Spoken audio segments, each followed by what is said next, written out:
Ça arrive. Esther, coucou. Bon, du coup, on a regardé, on a fait le tour sur toutes vos questions. Il y a beaucoup de questions. Il y Ouais, on s'est a- rendu compte qu'en fait, il y avait pas mal de trucs. donc c'est bien, c'est bien. On va Salut faire en Fatima. sorte de répondre à toutes les questions que vous avez posées. Donc vraiment toutes. Celles que vous avez encore posées aussi en commentaire, du coup. Mais c'est vraiment l'objectif de ce soir. Mais vu qu'il y avait pas mal de questions qui pouvaient se regrouper ou aller dans le même sens de réponse, on a fait en fait deux gros thèmes et après on répondra à tout le reste. Salut Nathalie. Cool. Donc ouais, n'hésitez pas à écrire On entre-temps. a de quoi faire, hein, vous avez vu. À nous écrire entre-temps si vous avez des questions. Salut Rodolphe. Si vous avez des questions, d'accord, comme ça, moi, je checkerai pendant ce temps que Étienne fait son beau discours. Tu vas participer aussi, hein. Attends. Ouais, je participe un peu. Pour ceux qui ne nous connaissent pas, donc moi, c'est Elodie, hein, je suis coach diplômée en côté sportif depuis 2012. Et beaucoup d'autres formations à côté, comme le Pilates, la Zumba, l'Animal Flow. Enfin voilà, on se forme continuellement. C'est hyper important pour qu'on reste à la page, comme on dit. C'est clair, c'est clair. Notamment en nutrition aussi. Me concernant, donc c'est Étienne, coach sportif, diététicien également. Donc j'ai ces deux facettes si vous voulez. Et dans mon expérience, je suis diète depuis un petit moment maintenant, je pourrais même pas vous dire. Ça fait au moins 4 ans que je suis diététicien. Je me forme également avec pas mal les États-Unis, enfin le Canada, qui font des très bonnes formations. Donc voilà pour ça. Et également sur tout ce qui est prévention des douleurs avec le sport. Et concernant l'alimentation, je bosse avec, que ce soit en personal training, où je pouvais travailler dans une salle de sport avant, au CrossFit aussi. Et sinon, j'ai fait une bonne année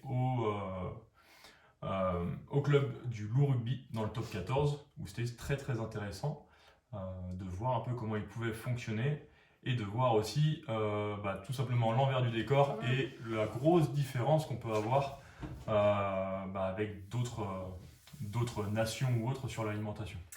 Coucou Lynn, coucou Gabriel, il y en a d'autres qui arrivent. Salut Dorothée, c'est bien, ça arrive petit à petit, Salut c'est tout le cool. monde. C'est cool.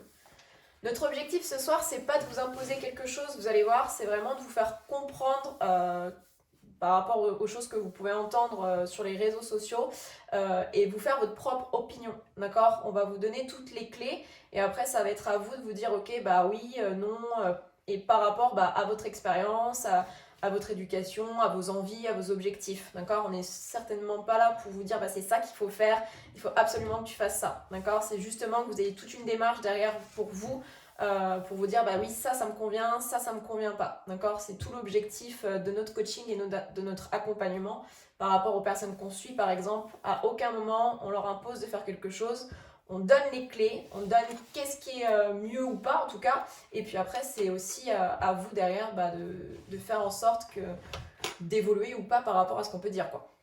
L'objectif ici, c'est de ne pas avoir de frustration, de ne pas culpabiliser ou autre, pour tout simplement créer des habitudes durables. Parce que si vous avez quelque chose qui vous frustre, quelque chose qui n'est pas en adéquation avec votre mode de vie, avec votre boulot, votre vie privée, ça ira pas en fait et ça ne tiendra pas sur la durée.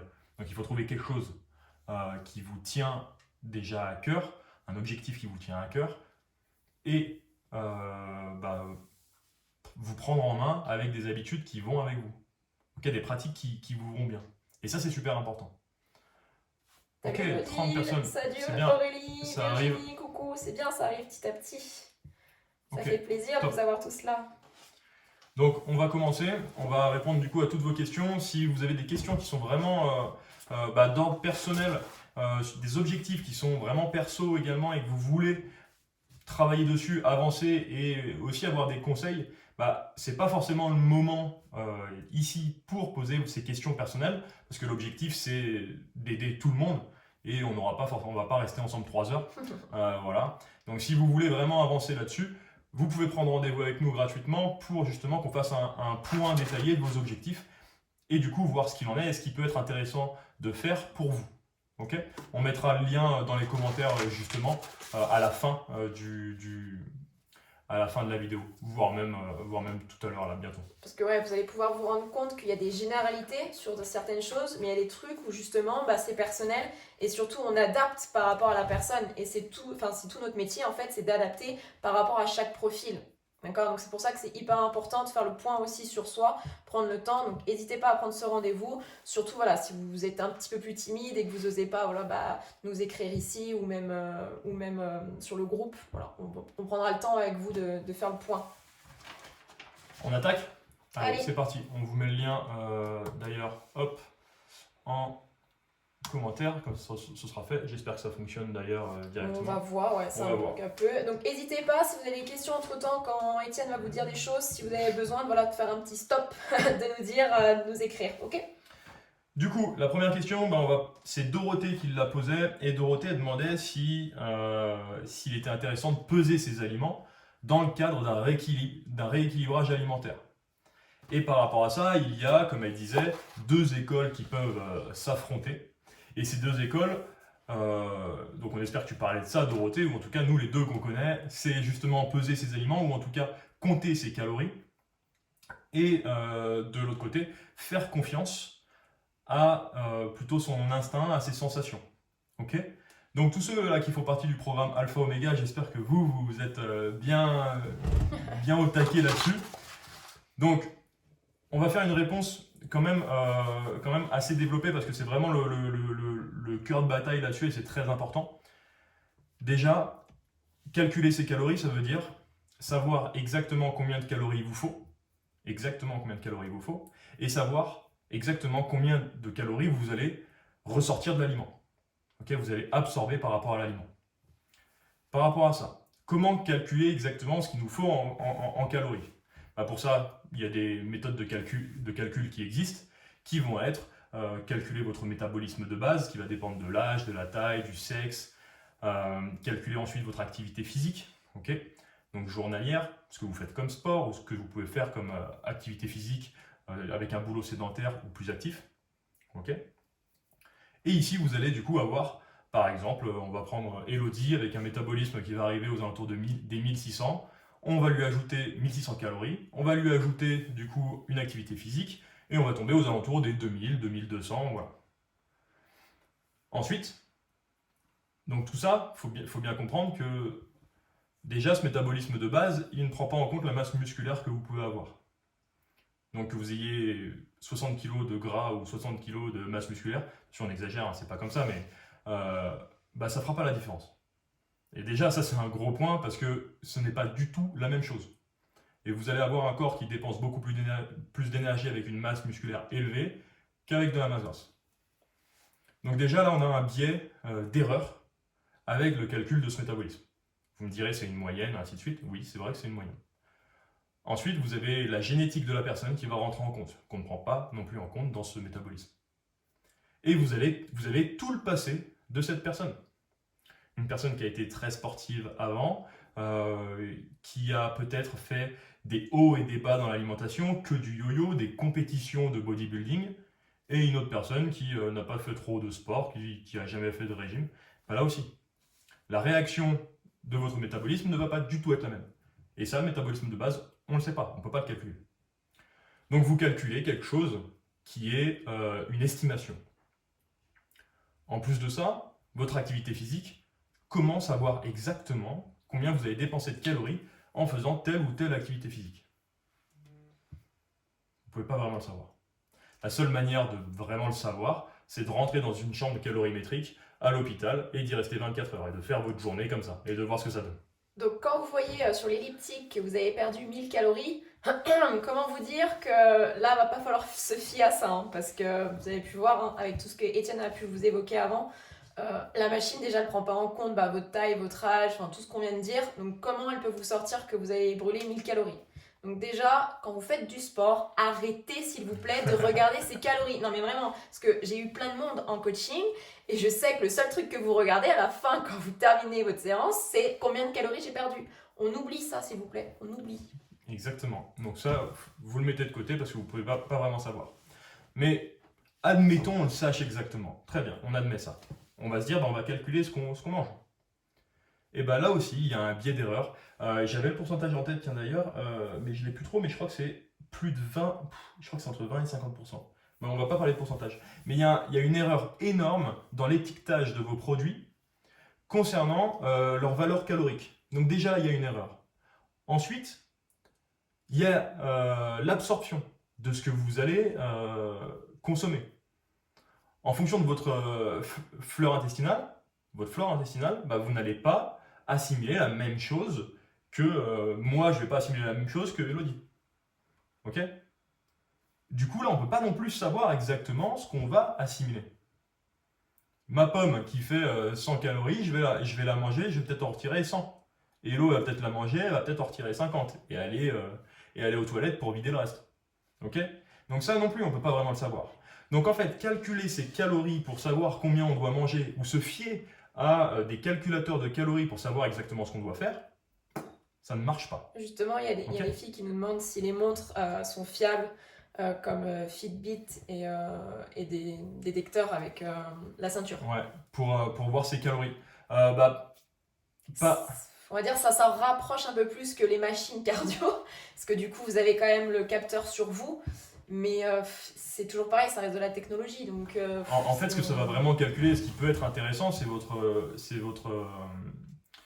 pouls. Ok? C'est tout. Donc c'est tout simplement le battement de votre cœur qui va être plus ou moins fiable. Mais en termes de calories, pareil.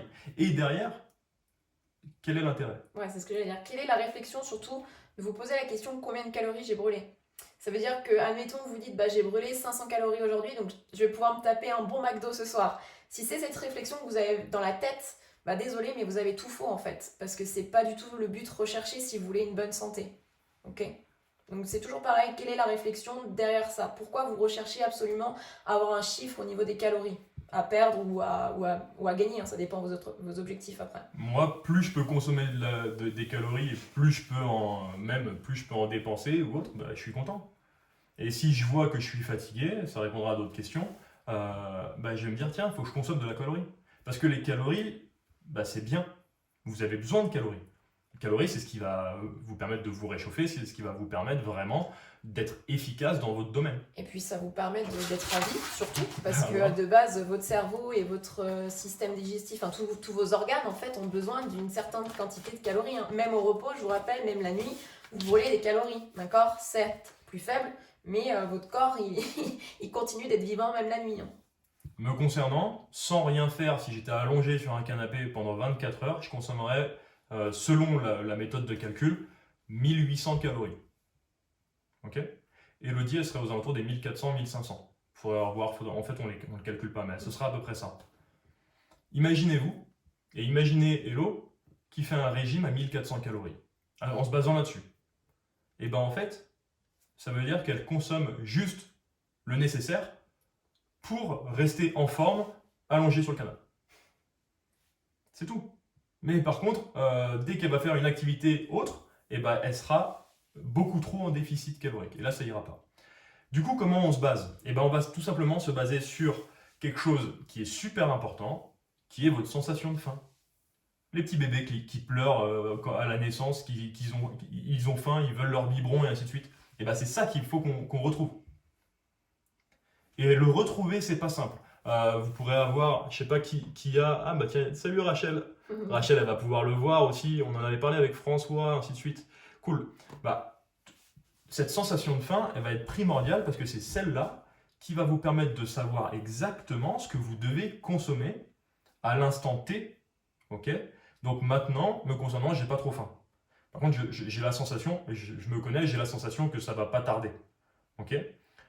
Ben, je sais que vu que ça va pas tarder, je vais peut-être préparer à manger, faire des choses comme ça pour pouvoir manger. Et ainsi de suite. Le lendemain, ce ne sera pas la même chose. En fonction de ce que je vais manger ce soir, j'aurai peut-être pas autant faim demain matin. Et ainsi de suite. Et c'est comme ça que vous vous régulez. En fonction de l'activité physique que je vais faire dans la journée, j'aurai peut-être pas autant faim qu'aujourd'hui où je vais juste faire un petit peu de mobilité ou autre. Ok? Donc c'est cette sensation de faim qui va vraiment réguler vos apports énergétiques. Attention, on parle bien de quantité alimentaire ici. Ok? Et Nico qui demandait si de prendre des probiotiques, du coup, c'était utile. Alors les probiotiques, oui, carrément, ça peut être très intéressant. Ça peut être très intéressant. Donc il y a différentes fleurs, enfin types de probiotiques. Vous avez aussi les pré et les probiotiques. Donc là-dessus, c'est en fait la consommation de fibres alimentaires. L'objectif, c'est d'avoir très régulièrement des légumes, déjà dans un premier temps, pour entretenir et des fibres, pour entretenir sa flore intestinale. Et si jamais il y a des choses qui ne vont pas forcément, ou un système immunitaire qui est un petit peu en baisse, pourquoi pas aller vers ça. Mais carrément, c'est peut-être les seuls compléments, suppléments qu'on pourrait prendre. Juste pour faire une petite synthèse, je ne sais pas si du coup vous avez retenu quelque chose ou pas de ce que Étienne a pu vous expliquer, mais il vous a parlé de calories au repos qu'on pouvait brûler, qui va être différente entre lui et moi par exemple, mais qui va être différente aussi entre une personne qui fait du sport, en tout cas de la musculation, pour augmenter son métabolisme de base, ça passe par là, d'accord, pour augmenter le muscle tout simplement, et quelqu'un qui ne ferait pas de sport, en tout cas pas de musculation. Et entre ces deux personnes, là, pareil, les calories consommées seront différentes au repos. D'où l'intérêt de faire du renforcement musculaire, d'accord, de la musculation. Pour les filles, elles prennent peur tout de suite, donc renforcement musculaire, c'est pareil que la musculation, d'accord. Mais d'où l'importance de faire cette pratique. Et vous pouvez l'avoir que en pratiquant justement de la musculation. Donc, d'où une grosse importance de mettre ça dans votre pratique de la vie de tous les jours. On a des petites questions encore. Donc si on a des sensations de faim, on ne se force pas à manger ou on mange un minimum. Si on n'a pas de sensation de faim. Bah si t'as... Alors attention, là on va dire, si vous n'avez pas de sensation de faim, eh ben vous ne devez pas manger. Pour la petite anecdote, il y a 2 ans, j'ai eu une consultation diététique avec une personne au CrossFit et cette personne, bah, en fait on a discuté et n'avait pas faim. On a mis en place des choses où elle était vachement étonnée parce qu'elle prenait sa banane avant d'aller au sport, parce que ça mettait de l'énergie, du peps. Je lui posais la question, ouais mais t'as faim? Il me regardait comme ça, mais qu'est-ce qu'il me raconte lui? Je vais au sport, j'ai besoin de prendre un truc, une banane, c'est bien une banane, non? Et en fait, ce qu'on a fait, c'est que on a enlevé tous ses apports s'il n'avait pas faim. Et derrière, il a rempli un petit... il m'a envoyé en fait sa semaine au bout d'une semaine. Lundi, pas manger, juste le soir, une soupe. Le lendemain, pas manger, juste le soir parce que ça fait bizarre de pas manger. Et il a fait ça pendant une semaine avec 2 jours où il avait rien mangé du tout. Imaginez la sensation de faim. Moi, je l'ai appelé direct quand il m'a envoyé ça et je lui ai dit hop, hop, hop. Par contre, là, t'es pas en train de me tomber dans un cas d'anorexie, là. Même s'il faisait 130 kilos, l'anorexie, c'est possible. Hein. Vous pouvez faire des cas comme ça. Et non, non, pas du tout. Moi, ça va bien. Ça va bien, aucun problème. Je me sens bien, en fait. C'est juste que j'ai pas faim. Je m'écoute, je t'écoute. Ok, cool. On a mis en place des choses comme ça. On a commencé à réintroduire des repas par rapport à sa sensation. Au bout de 3 semaines seulement, il m'a dit putain, Étienne, c'est la première fois depuis 40 ans que j'ai pas eu ce gargouillis dans le ventre, dans l'estomac. Ok, vous vous rendez compte un petit peu de cette désorganisation qu'on peut avoir au niveau du corps? C'est juste un truc de fou. Donc, oui, vous devez manger que quand vous avez faim. Mais attention à ne pas tomber. Donc là, on ne vous le dit pas parce qu'on ne vous connaît pas. On ne peut pas vous le dire. On ne peut pas vous dire, tiens, toi, par exemple, ceux qui posent la question, Tatiana qui pose la question, Tatiana, je ne peux pas te dire aujourd'hui, maintenant, tu ne manges que quand tu as faim. Ok, c'est pas possible. Si tu tiens 3 jours sans avoir faim, tu manges pas pendant 3 jours. Je peux pas te le dire parce que je ne te connais pas. Ok. Et la personne qui te dit ça, qui t'envoie un document, pas des recettes, mais un plan alimentaire, ainsi de suite, qui te donne ça comme ça sans t'avoir vu ou autre, pareil, ou même 1 heure à discuter avec toi pendant 1 heure et qui t'envoie un truc, ça vaut rien parce qu'il te connaît pas. Et la seule personne qui vous connaît, c'est vous. Et c'est en se basant sur ces sensations alimentaires que vous pourrez gérer du coup tout votre organisme. Ok? Et ne vous dites pas aussi, ah, du coup, je vais pas manger comme ça, je vais perdre du poids. D'accord? Parce qu'on connaît les petits filous derrière, c'est pas le but, ok? Quand on nous dit de pas manger quand vous n'avez pas faim, c'est pas dans le but de perdre du poids, d'accord? C'est pour retrouver les sensations naturelles d'avoir faim et de savoir quand est-ce qu'il faut manger. Donc attention à pas tout déformer quand on vous donne des choses comme ça, ok? Donc ça, c'est vraiment la première problématique. Du coup, on a mis du temps dessus, mais c'est important de le voir. Et en fait, toutes les autres questions vont défiler assez rapidement par rapport à ça. On avait du coup Taos qui nous demandait adapter les quantités en fonction de l'activité physique, comment on peut faire? Et ben voilà, on a répondu par rapport aux quantités, tout simplement en se basant sur la sensation de faim. Ça veut dire que quand vous avez faim, il faut manger, il faut avoir un apport énergétique. Attention, il ne faut pas avoir n'importe quel apport énergétique. Ça, c'est important aussi. On verra après sur la structure.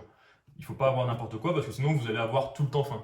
Rodolphe, tiens, j'ai tout le temps faim au contraire. Peut-être qu'il y a la structure qui ne va pas. Si on a tout le temps faim, il y a un souci aussi. Ok. Tatiana, comment savoir si fatigué par manque de sommeil ou manque alimentaire ou mauvaise alimentation?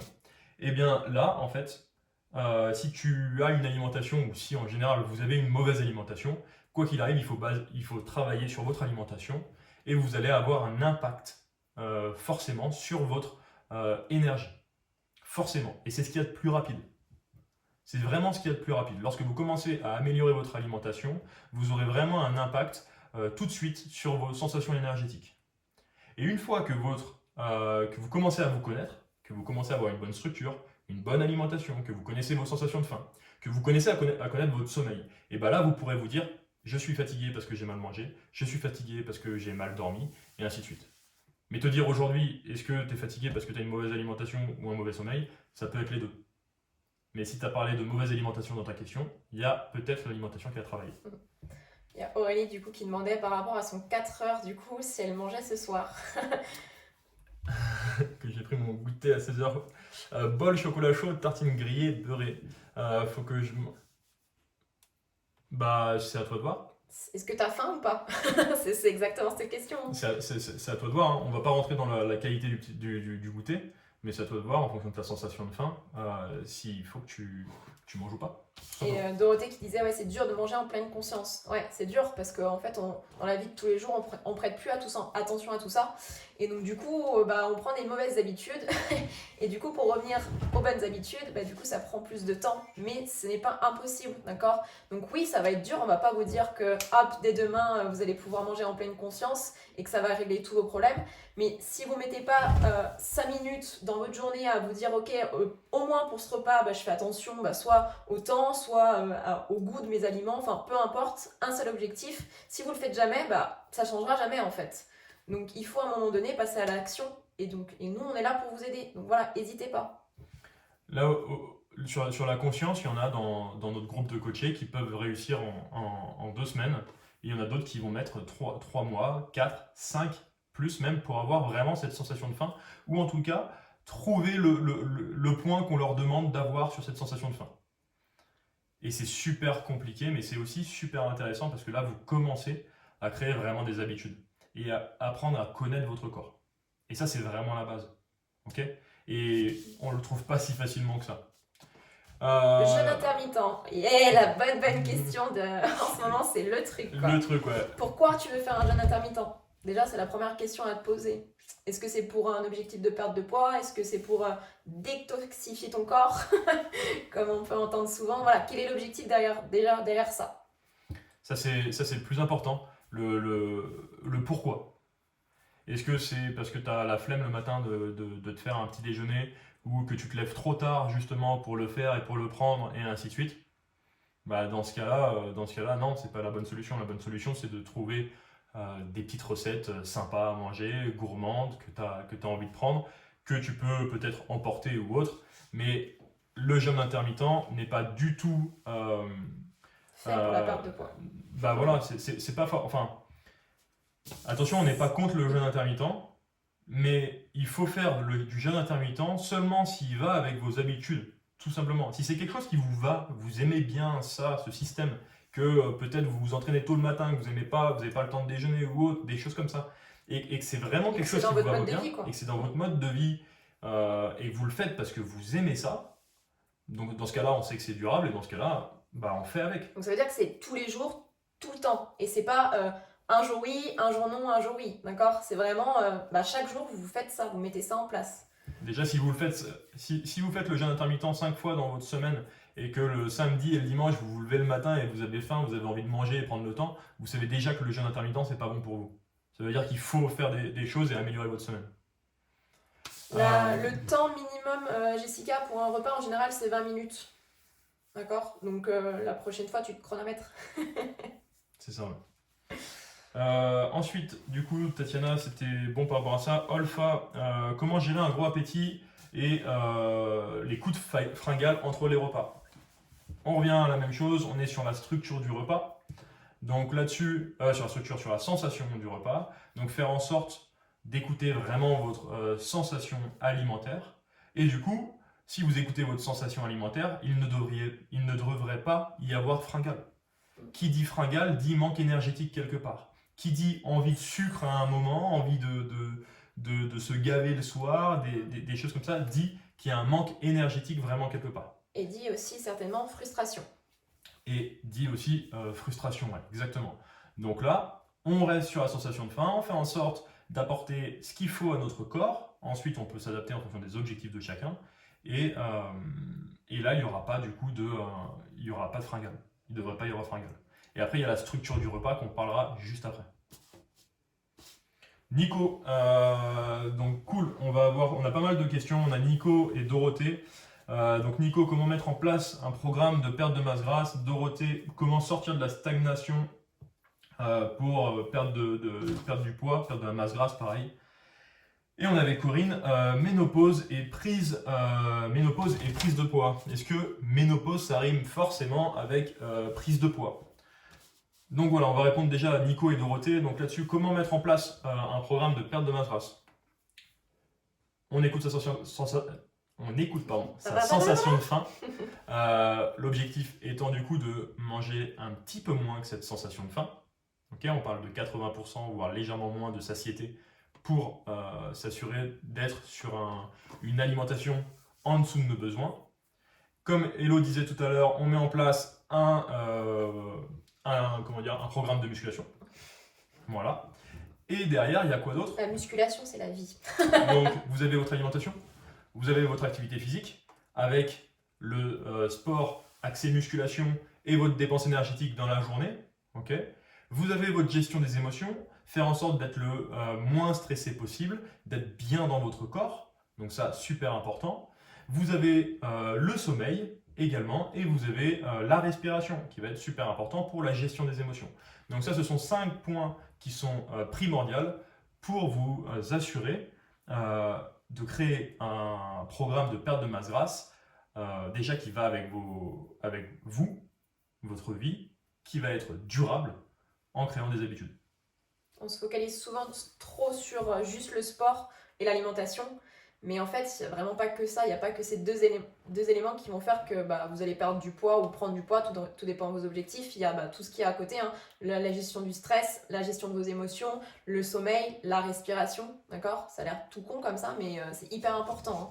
Et du coup, vous faites le point par rapport à ça et on en vient avec Dorothée. Comment on sort de la stagnation? La stagnation, elle est faite par rapport à ces habitudes-là. Où est-ce qu'on en est sur ces 5 piliers-là? Est-ce qu'on mange correctement à 80% du temps, à 60% du temps, à 95% du temps? Ok, 95% du temps, du coup, c'est peut-être pas l'alimentation, c'est peut-être pas la structure, c'est peut-être la sensation de faim. On mange peut-être trop, on mange peut-être pas assez. Est-ce qu'on mange pile ce qu'il faut à 80% du temps, 60% du temps, 95% du temps? Ok, vous avez ces facteurs-là. Si c'est à 95, ok, c'est pas l'alimentation, c'est pas ça. Le sport. Est-ce qu'on pratique de la musculation correctement? Est-ce qu'on prend des périodes de récupération également? Est-ce que dans sa journée, on bouge? Être assis sur un bureau et faire 1 heure de sport dans la journée, ça ne suffit pas. Hein.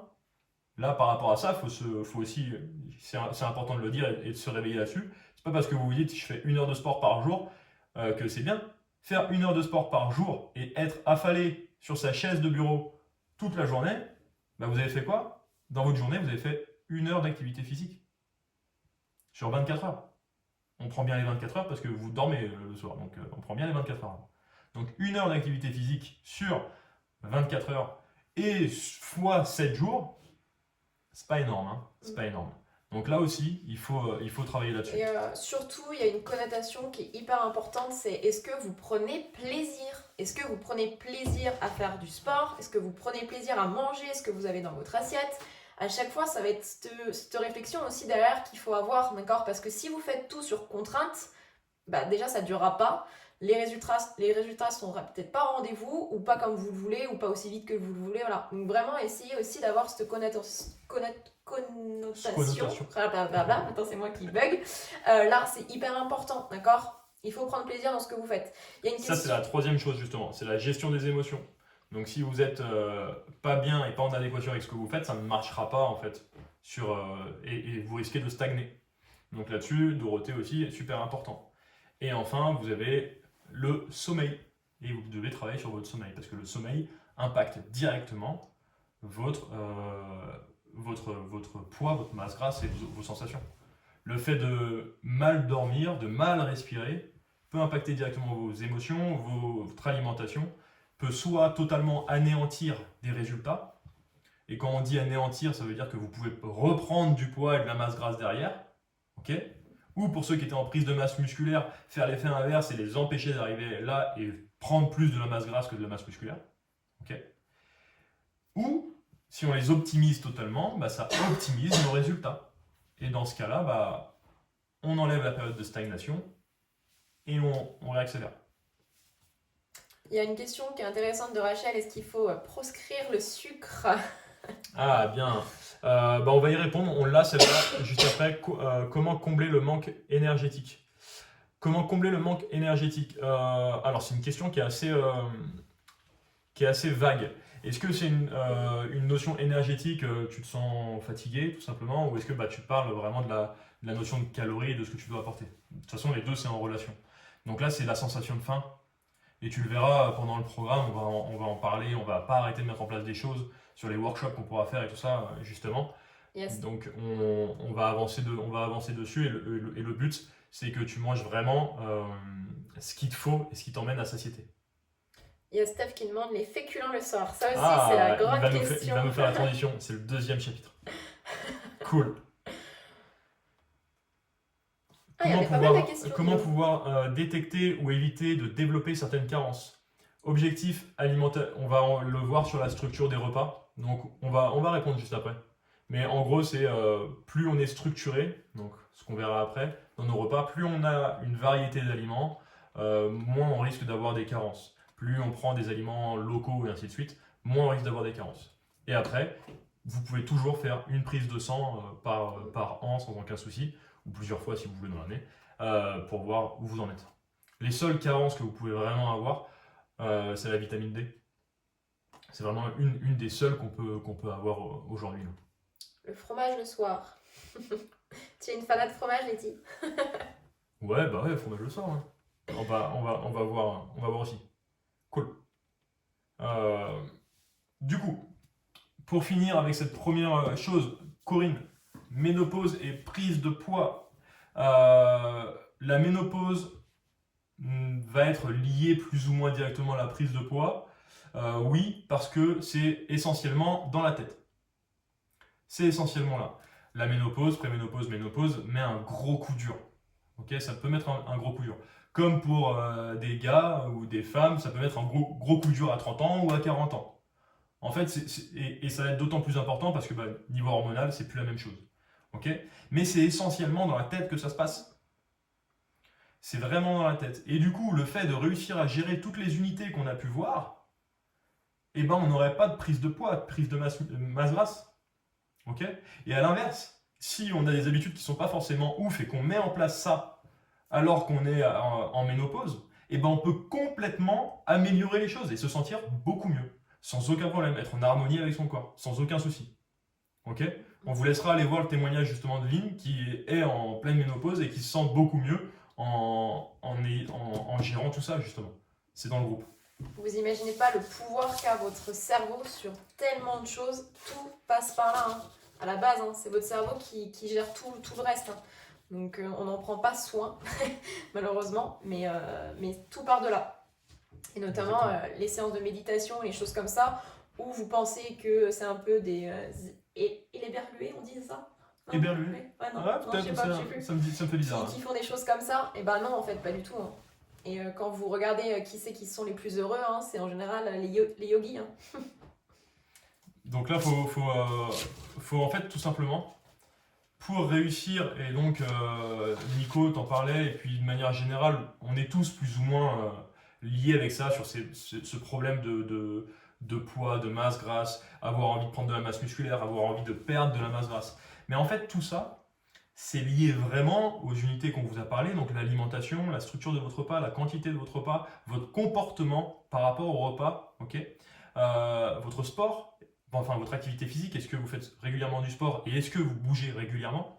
La gestion de vos émotions avec le stress et si vous prenez plaisir, est-ce que vous avez de la privation, de la frustration? Votre sommeil et votre respiration. Tout ça, ce sont vraiment le packaging essentiel et vous devez réussir à maîtriser tout ça pour justement savoir ce qui fait défaut. Parce que vous allez peut-être gérer votre alimentation, vous allez avoir un changement, gérer votre sport, vous allez avoir un changement, mais après, derrière, peut-être qu'il n'y aura plus rien et qu'on sera en grosse période de stagnation. Qu'est-ce qu'il faut faire? Est-ce qu'on mange correctement déjà? Est-ce qu'on fait correctement du sport? Et ainsi de suite. Ok. Donc si vous voulez vraiment faire le point sur ces 5 unités et voir ce qui peut faire défaut chez vous et ce que vous devez améliorer, vous pouvez clairement prendre rendez-vous avec nous là pour justement, c'est gratuit en plus, justement qu'on discute ensemble de comment ça se passe pour vous et de voir justement ce qu'on peut faire pour vous aider à améliorer tout ça. Ok, cool. On va passer à la deuxième partie du coup. La deuxième partie, on va avoir la notion de féculent le soir, mythe ou réalité. Donc là-dessus, en fait, il faut voir sur votre structure alimentaire. La structure de votre alimentation doit être celle-là. Avoir des protéines, avoir des glucides, donc les féculents font partie de ça, avoir des lipides, avoir, on a dit quoi? On a dit protéines, lipides, glucides, avoir des légumes et avoir une boisson, type eau. Voilà. Cette structure-là doit être présente dès lors qu'on a une sensation de faim. Dès lors qu'on a un repas du coup. Et on doit apporter toutes ces composantes. Et ça c'est super important. Parce que c'est la base de votre fonctionnement. Une fois que vous maîtrisez cette structure alimentaire, vous pourrez voir pour jouer avec ça. On a Charlie qui n'est pas encore là. Et je ne sais pas s'il est là, Charlie. J'ai pas fait gaffe. Qui en est à son 5e mois là, justement de coaching, où là, maintenant, vu qu'il maîtrise ça, eh ben, on joue avec les paramètres, les pourcentages et ainsi de suite. Mais on le fait seulement si on maîtrise tout ça. Donc, pas de féculents le soir, c'est totalement un mythe créé par des personnes qui ne s'y connaissent pas en alimentation. Et souvent, des coachs sportifs. Très souvent. Souvent des coachs sportifs qui vont vous dire ouais mais on va perdre du poids là, mange pas, arrête le pain, arrête les féculents, arrête les pâtes, arrête tout ça, c'est pas bon. Ça ne veut strictement rien dire. Ok? Pourquoi? Parce que votre cerveau, votre corps fonctionne au glucose. Qu'est-ce qui va l'emmener? Ça va être vos féculents. Ok? Si vous n'apportez pas ça, vous risquez d'avoir un sentiment de privation, de culpabilité, avoir des fringales. Et vers quoi vous allez vous diriger? Vers quelque chose de sucré et gras en même temps. Donc, il faut toutes les composantes.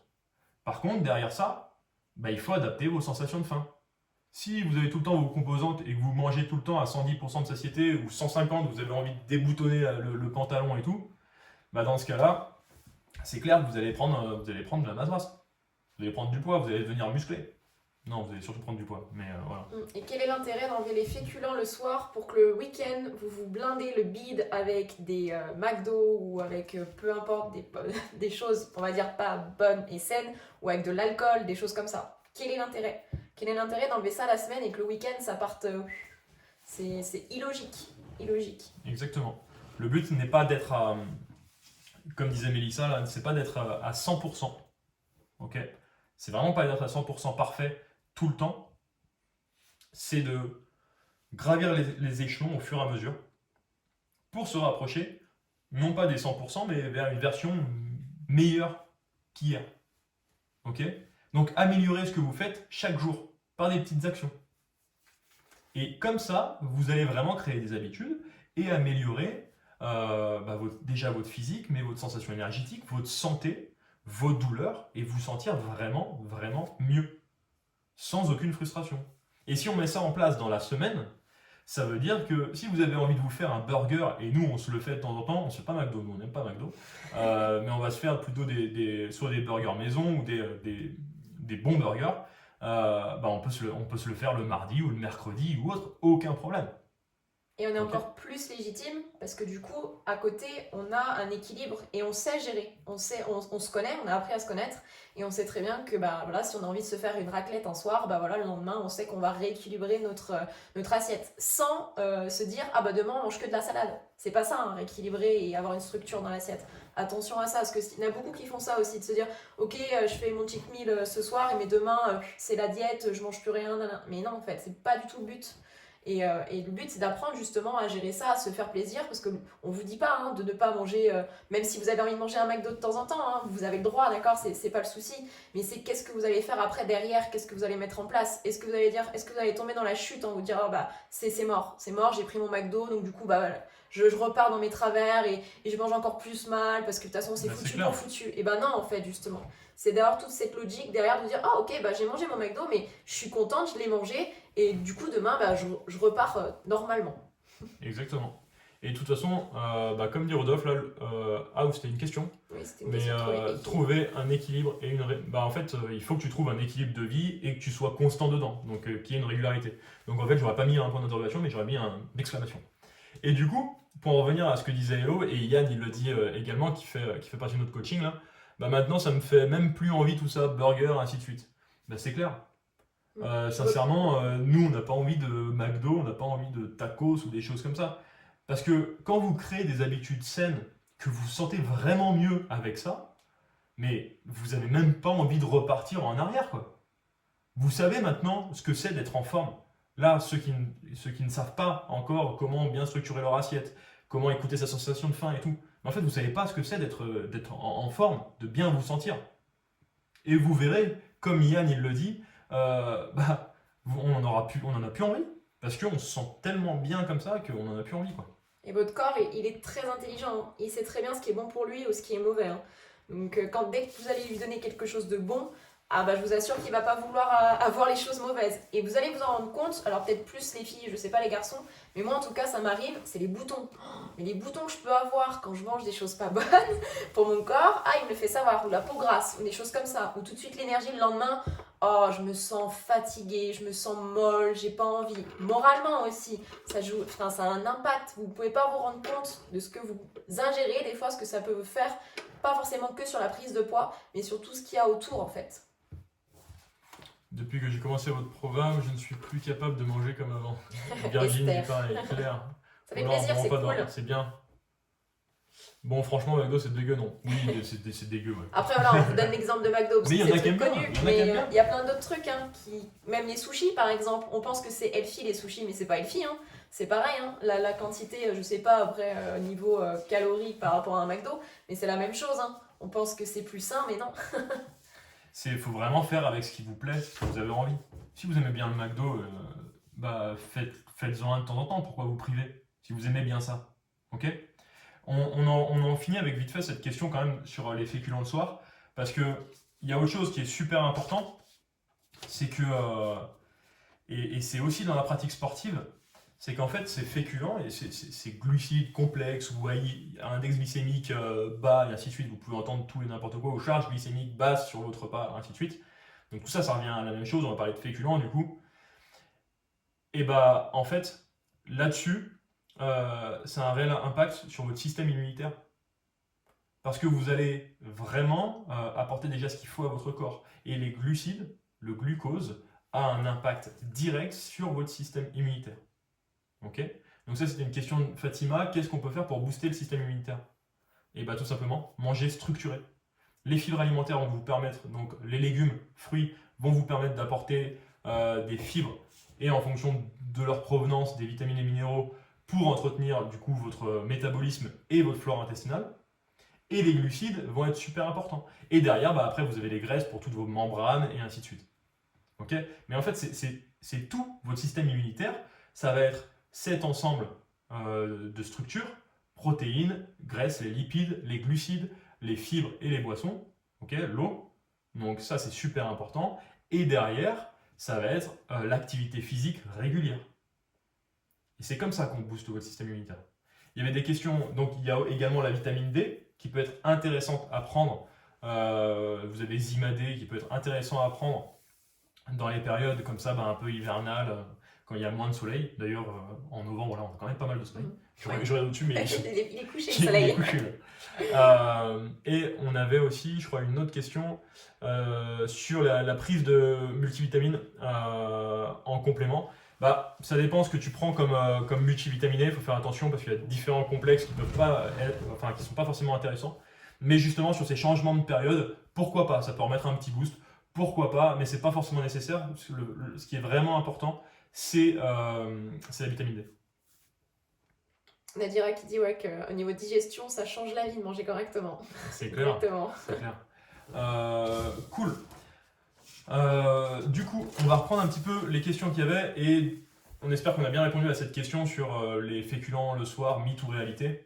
Mais très important du coup d'en consommer, mais à tous vos repas en fait. Il n'y a pas de soir, il n'y a pas de midi, il n'y a pas de... Ok. Vous devez toujours avoir votre structure d'aliments. Votre structure alimentaire. Et ensuite, on avait d'autres questions encore. Sidi Mohamed qui nous demandait difficulté à supprimer tous les aliments sucrés. Pourquoi tu veux les supprimer? Ouais, c'est toujours pareil. Quelle est la réflexion derrière ça en fait? Pourquoi vous voulez absolument supprimer le sucre? Alors, de quel sucre on parle? C'est parce que c'est toujours la même chose. Est-ce que c'est quelque chose d'industriel ou est-ce que c'est quelque chose qui sera, on va dire, dans les fruits, les choses comme ça, plus naturel? Déjà ça, faire la différence entre les deux. Et pourquoi vous voulez l'enlever? Parce qu'à la base, votre corps, il en a besoin. D'accord? Donc, c'est toujours la même réflexion. Qu'est-ce qu'il y a derrière? Exactement. Donc là, ça sert à rien de supprimer un aliment si vous allez derrière sauter dessus après. Vous aimez bien ça, ne supprimez pas. Par contre, respectez bien votre structure alimentaire en général. Et en fait, derrière ça, il n'y a pas besoin de se priver et il n'y aura pas de fringales ou autre. Si vous avez votre structure et que vous avez votre sensation de faim et que vous connaissez ça, tout roule. Il y a Jessica qui pose la question pour la sensation de soif, de l'eau, à part avec une grosse session avec l'eau. C'est bien, il faut faire tout le temps du sport comme ça. Faut voir, ça peut être lié justement à des habitudes que tu peux avoir. L'eau, c'est pas forcément simple à vraiment ressentir. L'hydratation, c'est pas si simple que ça. C'est pas comme vraiment le besoin calorique. Donc là, pour l'eau, il faut s'assurer de boire régulièrement dans toute ta journée. Et si tu vois qu'en fait, tu vas arriver, tu vas faire une grosse session là, et du coup, tu vas avoir envie de boire, et dès que tu vas commencer à boire, tu vas plus t'arrêter, et tu vas boire, c'est qu'en fait, il y a un problème justement au niveau de ton hydratation et que tu dois plus la répartir sur la journée. Et je pense aussi, du coup, le corps fait pas forcément la différence quand vous avez envie de manger quelque chose, entre guillemets, quand c'est pas forcément le moment. Et on jette souvent sur la nourriture et pas forcément sur l'hydratation. Déjà, faites ça aussi peut-être. Alors, il y a plein de choses à voir en amont, hein. Mais testez si vous avez envie de manger quelque chose. Si vous savez pas trop quoi manger, essayez de boire un grand verre d'eau, une tisane, une infusion, peu importe, pour voir si derrière vous avez vraiment faim. Parce que des fois, en fait, vous pensez avoir faim, mais en fait, c'est que vous avez besoin de boire, tout simplement. Donc, je vous le dis, parce que moi, ça m'est arrivé, donc c'est des choses à tester. Exactement, ouais. Cool. Ensuite, les compléments alimentaires type est-ce que ça sert ou est-ce que c'est purement marketing? Alors là, première chose, soit on est dans un cadre de santé, ok? Nous, on fonctionne que dans ce cadre-là. Okay, donc si vous avez envie de faire de la performance ou de l'esthétique à l'extrême, on n'est pas dans ce cadre-là. Nous, on est sur de la santé, faire en sorte de perdre de la masse grasse en se sentant mieux et en bougeant mieux. Okay, et derrière ça, une fois que vous avez ça, si vous avez envie de prendre de la masse musculaire ou autre, vous pouvez le faire sans aucun problème. Parce que vous savez ce qu'il faut faire. Soit vous êtes sur de l'esthétique à l'extrême, soit vous êtes sur de la performance, par rapport à ça. Dans le cadre santé, il n'y a aucun intérêt à prendre des compléments alimentaires. Parce que dans votre alimentation, elle va être structurée pour. Et vous aurez tout ce qui est nécessaire à votre corps dans votre alimentation. Et si il y a des hauts, des bas, des moments qui ne vont pas, où vous ne vous sentez pas bien, il y avait Gabi qui disait mal de tête à la fin de séance ou autre. Là, il faut revoir sur votre alimentation, voir ce que vous avez fait dans la journée, comment ça s'est passé, avant de se dire je vais prendre un complément alimentaire pour régler le problème. Ok. Ensuite, si votre alimentation est parfaite et que vous voulez aller sur de la performance ou plus de l'esthétique, en effet, vous pourrez ajouter ça parce que commencer à s'entraîner 2 fois par jour, commencer à rentrer dans des sacs vraiment de performance euh, et du coup à s'entraîner dur et ainsi de suite, on va avoir besoin de se supplémenter pour apporter les besoins à notre organisme. Ça veut dire que vous ne pourrez pas manger autant de protéines ou autant d'apports énergétiques que nécessaires dans une alimentation brute. Ce ne sera pas possible. Du coup, il faudra complémenter. Voilà. Mais oui, mais de toute façon, Olfa, ce n'est pas tout le cas, d'accord? Donc il faut gérer tout ce qu'on a dit avant de vouloir prendre les whey ou les choses comme ça. De toute façon, c'est toujours la même chose, c'est comme les pilules magiques pour maigrir. C'est question de facilité, vous allez à la facilité en fait, en pensant que ça va vous aider à atteindre plus vite votre objectif. Mais rappelez-vous que plus vite vous l'atteindrez, et plus vite il risque de revenir aussi. Parce que du coup, vous n'aurez pas pris des bonnes habitudes, et vous n'allez pas prendre une pilule magique tout le temps, quoi. Enfin, magique, entre guillemets, parce qu'elles ne sont pas vraiment magiques. Hein. C'est toujours du marketing. Derrière, vous prendrez de la masse grasse.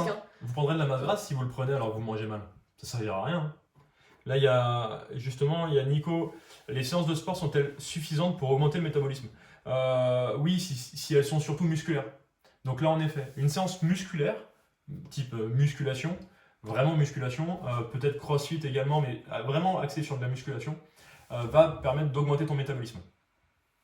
Une séance qui va être plus cardio, qui va te faire vraiment taper le cœur et ainsi de suite, va augmenter ta dépense énergétique.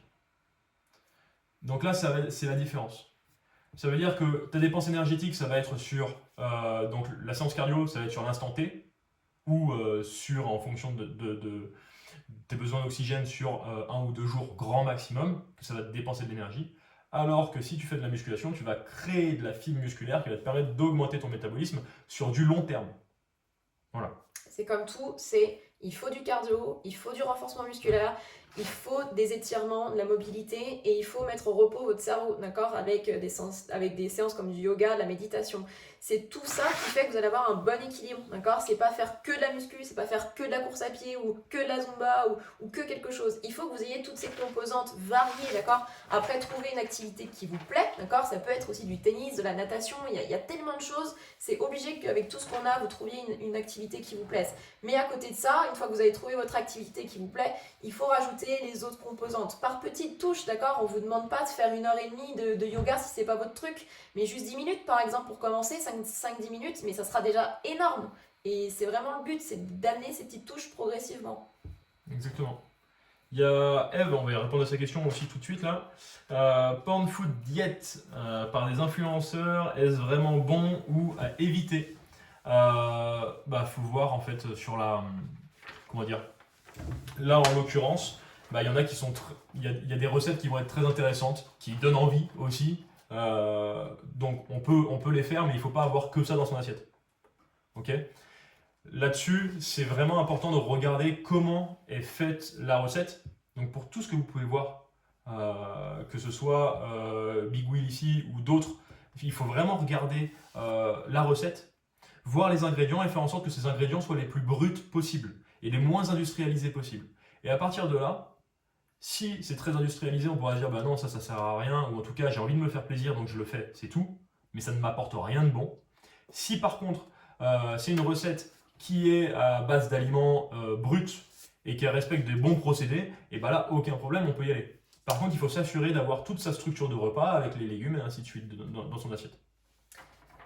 Rodolphe, oui, c'est dur en ce moment par rapport aux activités physiques, mais je suis désolée, après, c'est des mauvaises excuses que tu donnes. Parce que je peux t'assurer que les gens qu'on suit, ils travaillent aussi, ils sont en confinement aussi, et ils ont des résultats de malades.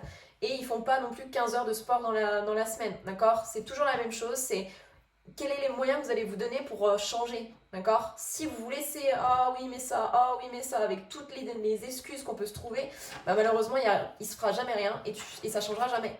Parce que, admettons, on reste encore en confinement pendant 1 an. Je le souhaite pas, hein, mais ça veut dire que pendant 1 an, tu te mets de côté et que tu bousilles ta santé. C'est ça les questions qu'il faut se poser aussi derrière, tu vois. Il faut aussi mettre un petit peu du sien pour pouvoir avancer, d'accord? Après, on est là pour t'aider, donc ok, mais il faut que ça vienne de toi. Il faut que ça vienne de toi à la base. Aujourd'hui, il ne faut pas être impacté sur ce que vous ne pouvez pas gérer. Ok, le confinement, les salles qui ferment, vous ne pouvez pas gérer ça. C'est pas possible. À moins d'être justement propriétaire d'une salle et de se dire bah, je l'ouvre mais que pour moi. Et ça, les proprios et leurs coachs, ils peuvent s'entraîner sans aucun problème. Bah, à moins d'être dans ce cadre-là pour vous entraîner, bah, vous ne pouvez pas gérer. Du coup, pourquoi se laisser impacter par des choses que vous ne pouvez pas gérer? Il faut rebondir. Et à la place de penser problème, essayez de réfléchir à solution. Arrêtez d'être la personne qui n'arrête pas d'être pessimiste et soyez beaucoup plus optimiste parce qu'en étant optimiste et en essayant de trouver des solutions, c'est comme ça que vous allez créer des véritables habitudes et que vous allez véritablement changer. De toute façon, si vous avez envie de changer, je vous assure que vous allez trouver toujours des solutions. Il y a toujours des solutions. Certes, il y en a qui seront peut-être plus optimales, mais à l'heure actuelle, on ne peut pas faire plus optimal. On fait avec ce qu'on a, avec ce qu'on peut. Mais si vraiment vous avez l'envie de changer, de bouger, pas forcément que sportif, mais bouger vraiment dans toutes les unités qu'on a parlé, je vous assure que c'est possible. Il y a des solutions pour tout. Et on est là justement aussi pour vous aider à trouver ces solutions. On va finir un peu avec toutes les questions, on va les passer assez rapidement. Il y avait Corinne qui demandait, Enfin non, elle avait une question sur la charcuterie. Donc là, si elle est là, il faudra qu'elle nous Corinne, dise. si tu es là, tu nous fais un petit coucou pour nous demander ta question, au cas où. Nathalie, le son d'avoine pour le petit déjeuner, si tu veux. Le son d'avoine, c'est un peu... personnellement, je préfère l'avoine tout simple. Hein. Et encore, même l'avoine, il faut vraiment le mettre avec des choses qui peuvent être meilleures. Ok, faire des bowl cakes ou des choses comme ça. La petite recette qu'on vous a mis là pour le programme. Mais tu peux en consommer si t'aimes bien. Après, si c'est un truc où tu te demandes et que t'as pas envie d'en manger, mais tu te dis ça peut être cool pour petit-déj, n'en mange pas, le fais pas. Hein. Ouais, c'est pas parce que vous avez entendu une personne que vous suivez, que vous aimez bien, elle vous a dit ah c'est trop bien, le son d'avoine, il faut en manger, machin, mais ouais ok, mais est-ce que ça vous plaît déjà à la base? C'est toujours la même réflexion, hein, faites attention à ça, à pas aller toujours sur ce que vous pouvez entendre, essayez d'avoir une démarche où vous réfléchissez par rapport aussi à vous, d'accord? C'est toujours le même principe. Intérêt à manger non salé. Personnellement, mis à part des pathologies, je n'en vois pas. J'en vois pas du tout. Parce que déjà, ça va vous permettre d'apporter également des minéraux, avoir une meilleure absorption de l'eau, des nutriments, des micronutriments. Et en plus, ça a un meilleur goût au niveau gustatif. C'est un exhausteur de goût, le sel. Donc, déjà, comment l'éviter? Arrêtez d'acheter industriel. Hein. Déjà, éviter déjà tout ce qui est... attention, hein, tout ce qu'on parle depuis le début, là, nous, après c'est naturel, mais tout ce qui est industriel, on met de côté, on essaie de privilégier le brut un maximum. Mais il n'y a pas forcément d'intérêt à manger non salé. Hein. Il n'y a vraiment pas d'intérêt. Par contre, pas manger trop salé. Il faut faire attention, il faut faire la part des choses. Il faut ne pas aller dans les excès, en fait. N'allez pas dans les excès. Restez équilibré. Comme tout. Est-ce que les oléagineux sont des aliments à privilégier? On est dans la même question. Est-ce que tu aimes bien ça? Donc tout ce qui est amandes, noisettes, les noix de cajou et ainsi de suite. Tu peux en consommer sans aucun problème. C'est un aliment qui est calorique, comme tu nous l'as dit dans la question. Mais c'est pas grave. Les calories, c'est pas gênant. Tu écoutes bien ta sensation de faim. Et il faut faire attention de ne pas mettre la main dans le sac comme ça assez facilement. On a Romain là, qui je sais pas s'il est encore là, mais qui facilement, lui, pouvait piocher. Et là, ça augmente facilement les calories, alors que ça se picore en fait, donc on n'a pas de faim. C'est un passe-temps, ça évite de nous ennuyer. C'est une occupation, parce que vous vous ennuyez, ouais. Exactement, ouais. Légumineuses, est-ce qu'elles remplacent les protéines ou les féculents? Ça peut être un peu les deux. Les légumineuses sont un aliment un petit peu bâtard, on va dire. Faut regarder un petit peu les étiquettes, regardez justement combien il y a de protéines à l'intérieur, combien vous avez de glucides à l'intérieur. Nous concernant, on va les classer dans tout ce qui est plutôt axé féculent, donc glucidique, parce que c'est notre système de classement, et parce que nous, on n'a pas un régime alimentaire qui se rapproche du... On n'est pas végétarien, on n'est pas pesco-végétarien ou végétalien. On dit pas que c'est pas bien ou bien ici, attention. On dit pas que c'est pas bien ou bien, on dit juste que dans notre dans notre régime, on les classe plutôt dans tout ce qui est produits glucidiques. sachant qu'il y a quand même des protéines, mais c'est vraiment un petit aliment bâtard. Et pareil, quand on dit régime, c'est pas régime où on enlève des choses, attention, parce que le mot régime, il a été, je pense, bousillé ce mot. Ouais, c'est clair. Quand on entend régime, tout de suite, on pense frustration. Régime, c'est en fait, c'est un régime alimentaire, une structure C'est un alimentaire. mode de vie. Voilà, mode de C'est vie. votre mode de vie. Nathalie, les fruits, début de repas, entre les repas ou quand on veut, quand tu veux. Quand tu veux. Là, si tu as envie de les manger au début de ton repas, tu les manges au début de ton repas.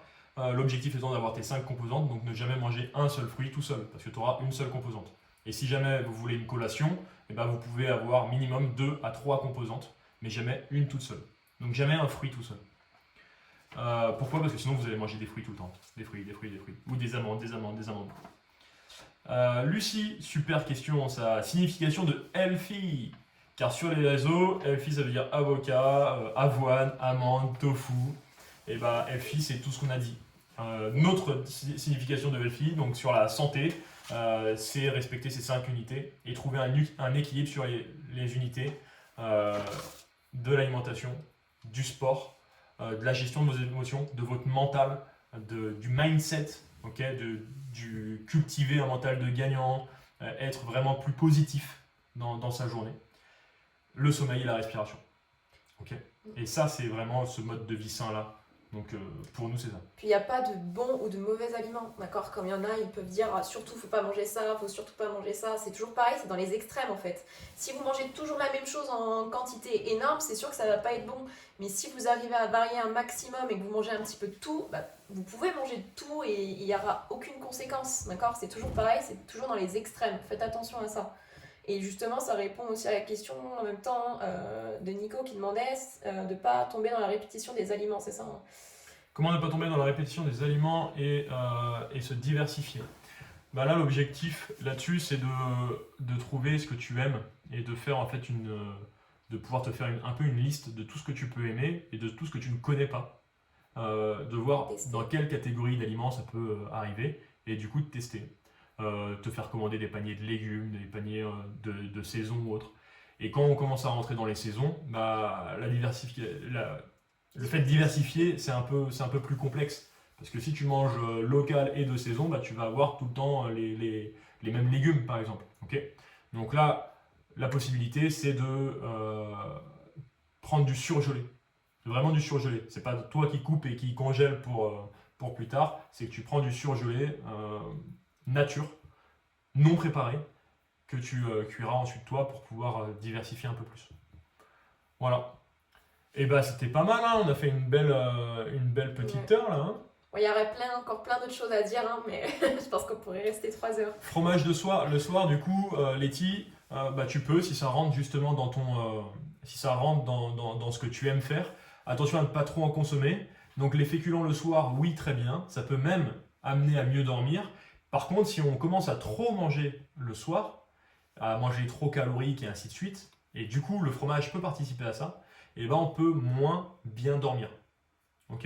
Donc féculents, même le sucre et tout ça le soir, ça peut être bien parce que vous pouvez mieux dormir sans prendre de la masse grasse. Par contre, faire des repas trop copieux le soir vous empêche de dormir correctement. Après, c'est des tests. Hein. Il faut que vous testiez sur une semaine de réduire un petit peu ou d'augmenter certaines choses et de voir comment vous vous sentez. Hein. Il n'y a que comme ça que vous allez savoir si ça vous convient. Hein. Parce que nous, on aura beau vous dire, bah oui, ça c'est bien, ça c'est pas bien. Mais si vous ne testez pas derrière par rapport à vos sensations, bah malheureusement, vous ne le saurez jamais. Hein. Si vraiment vous voulez apprendre à vous connaître là-dessus, sur toutes ces unités qu'on a pu vous parler, prenez rendez-vous avec nous, c'est gratuit, où on fait un point détaillé de toute votre situation. On va voir les difficultés que vous pouvez justement avoir, voir vos objectifs, voir ce que vous aimez faire et comment on peut s'adapter justement à votre mode de vie, à votre vie privée aussi, à votre vie professionnelle. Comment on peut faire en sorte justement d'atteindre vos objectifs en créant des habitudes vraiment saines et durables. Et à l'issue de ce rendez-vous-là, justement, bah, vous aurez la possibilité tout simplement de voir ce qu'il faut faire et de repartir vraiment avec un plan d'action pour vous lancer et vous dire « Ok, c'est parti, on y va ». On met en place des choses pour justement atteindre nos objectifs. On est optimiste, on n'est plus pessimiste. On va de l'avant. On va de l'avant, on se prend en main. Cette période, elle est tout simplement, elle est vraiment top. Sincèrement. Je ne sais pas si quelqu'un vous l'avait déjà dit, mais cette période, elle est parfaite pour vos objectifs et pour prendre du temps pour vous. Parce que vous avez besoin de prendre du temps pour vous. C'est super important. Et si vous ne prenez pas du temps pour vous, vous prendrez quand en fait? Il n'y a jamais de bon moment. Il n'y a jamais de bon moment. Il y a toujours une chose qui va faire que ah bah non, je peux pas. Ah bah non, je peux pas. Ah bah plus tard. Ah bah lundi. Donc si vous voulez commencer à prendre du temps pour vous, améliorer vos habitudes, prenez rendez-vous avec nous, on va vous mettre le lien en commentaire. Et on laissera la vidéo également en replay si vous voulez revoir des choses. Et du coup, il y a Rodolphe qui demandait justement par rapport au surgelé si c'était bon ou pas. Au niveau qualité, Oui, ouais. Tout ce qui est légumes surgelés, aucun problème. Par contre, il faut vraiment qu'il soit nature et pas salé, pas préparé, pas cuisiné. Il faut vraiment que ça soit nature. C'est mieux, ça va être mieux qu'un produit bio et local que tu gardes 2 semaines au frigo, par exemple. Ou des légumes et des fruits que vous pouvez acheter en grande surface qui ont Ou fait alors, des milliers de kilomètres là, pour voilà. venir jusqu'ici, qui ont été dans des frigos, enlevés des frigos. Enfin, c'est un bordel. Il faut privilégier du coup le local, vraiment circuit court. Donc bio, local, circuit court. Local, circuit court. Ok. Et après, vous pouvez vous diriger vers les surgelés. Si on devait vraiment mettre un ordre là-dessus. Surgelés bio également. Donc voilà. Les dates, Esther, tu demandais pourquoi du coup? Si c'était bon, c'était quoi ta question derrière? J'adore les dates. Par contre, faites gaffe, les dates c'est super sucré. Très très très sucré. Ça veut dire que si vous mangez une pomme ou si vous mangez une pomme, une banane moyenne, et si vous prenez les dates medjool, les grosses dates là, et celle-là, si vous en prenez, je crois que c'est 2, si vous en prenez 2, vous arrivez à votre portion de fruits. Ça va super vite. Ça va super vite. Ou 3 petites. Bon, parfait. Chips. T'arrêtes de parler. Génial. Et Bon, écoutez, merci à vous tous en tout cas d'être venus, c'est vraiment top, ça fait plaisir de pouvoir partager avec vous. Après, le petit mot de conclusion, de fin, je pense que c'est... après, peut-être que tu en auras un autre, mais juste s'il vous plaît, ayez une réflexion derrière tout ce qu'on peut vous dire, que ça soit nous ou que ça soit quelqu'un d'autre, d'accord? Vous n'êtes pas obligé de suivre nos conseils, même si vous écoutez d'autres personnes, posez-vous la question, pourquoi elle me dit ça? Et derrière, est-ce que c'est bénéfique pour moi? D'accord? C'est essayer d'avoir cette démarche et pas juste dire « Ah, j'ai entendu que ça c'était bien, donc il faut que je le fasse ». Je vous dis ça parce que moi je l'ai fait pendant des années. J'ai fait tout ce qu'il fallait pas, je pense. Donc si vous avez une question, n'hésitez pas. Et en fait, on se rend compte que la seule solution, c'est d'apprendre à se connaître. Et tant que vous n'aurez pas fait ce travail-là, malheureusement, vous allez peut-être atteindre vos objectifs pendant une certaine période, mais derrière, vous allez retomber dans vos travers. Donc vraiment, faites cet effort, s'il vous plaît, quoi. C'est bien ce que tu as dit. Très bien. C'est bien, bon, parfait. Merci pour ce live. Merci à toi, Nadira, d'être restée jusqu'au bout. Ouais, Super. c'est cool. Il y en a qui sont restés bien jusqu'au bout, c'est top. Virginie, elle a explosé son quota de téléphone. Elle avait une routine à mettre en place, justement, à diminuer un petit peu le téléphone pour prendre plus soin d'elle. Il y a plein d'autres sujets. Là, c'est clair que... Il y a plein d'autres sujets qu'on aimerait aborder avec vous. Donc pareil, si vous avez des questions sur toute autre chose, par exemple, d'arrêter d'être trop sur les réseaux sociaux, enfin sur le portable, sur les écrans, les choses comme ça. Si ça vous intéresse qu'on en parle aussi avec vous, voilà, si vous avez d'autres idées, ça sera avec plaisir qu'on fera d'autres lives comme ça, si ça vous a intéressé. Ouais. Bon, merci à tous, c'est top. J'ai tout suivi, j'ai génial. Yes, c'est top. De rien, salut Lucie. J'avais pas vu que tu étais là. Si, elle était là. Bon, merci, c'est top. Merci à vous tous. On reste présent, d'accord? Si vous avez des questions par message, rappelez-vous, si vous êtes un petit peu timide et que vous ne voulez pas poser vos questions ici, en message privé, il n'y a pas de problème. Et le mieux, c'est qu'on s'appelle, d'accord? Donc, vous avez notre calendrier pour les rendez-vous. Foncez, ça sera avec plaisir qu'on vous aura au téléphone. Top. Allez, merci on vous souhaite une tous. très bonne soirée. Et puis un bon repas, un bon dodo. Bon repas et une bonne semaine à tous. Ciao tout le monde. Salut. Bisous.